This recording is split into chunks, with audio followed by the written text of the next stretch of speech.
Hi there. Here's a quick overview of the lighting board. This lighting board basically has two sections.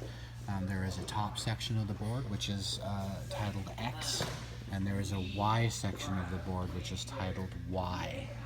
Okay, this is controlled by what's called crossfaders, and the crossfaders have a level here. Okay, if you look at the top, you'll see that it goes from 0 to 10 and from 0 to 10 on Y. So they're in opposite directions. What this enables you to do is to have a level of 10 on the X side of the board and a level of 10 on the Y side of the board, and then you have a master level. Okay? So when you have your master level up, you are able to set the top or X section of the board using a specific lighting scene.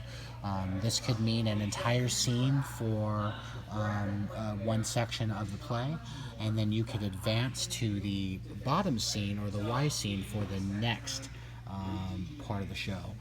The way that you would do something like that is, let's say you were to rise up your faders and you knew that the first scene had preset numbers that were designated for that first scene.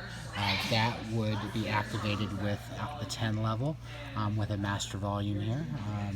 Obviously 10 being the highest and 0 the lowest. If you were to take the master volume all the way down to nothing, you now have no lighting represented. So what you can do here is your first scene would be activated, and then you would then preset your next scene as Y, and with the preset numbers that you need for the following scene. And then what you could do is move the fader from 10 to 0, and it would transition the lights from X to Y.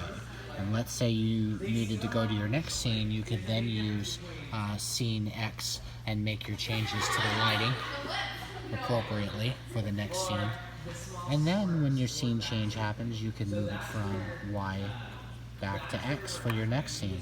Anytime Allison were to direct a lights out for the end of the scene, all you need to do is take your master level down to 0, and that will turn all the lights off until the next scene.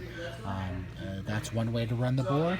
Some people like to run their board using the top level or the X level as a stage right or a stage left, and then their bottom level as a stage right or left. And so the top would be left, the bottom would be right, or vice versa. That's another way that you can run the board. There is more tap dancing when you do that, however, because then you have to be more actively engaged in knowing when to fade from stage left or right based on the different faders. So the best way to do this board, in my opinion, would be to set up scenes in advance, so that you can always go from one scene to another and know that you're advancing properly the lighting instructions. There are also activation buttons on the bottom of the board. When you press on these buttons, it will automatically activate the lights that you need. You may have a scene where you just need to activate a strobe effect. You can hold the button down in order to activate that light without having to have a preset array configured for the board. As far as the lights themselves, when you're fading up or fading down into a scene, it is best to do this gradually up or gradually down rather than using abrupt movements. That's in case you make a mistake, you aren't making it obvious to the attending people at the show that there's something weird going on.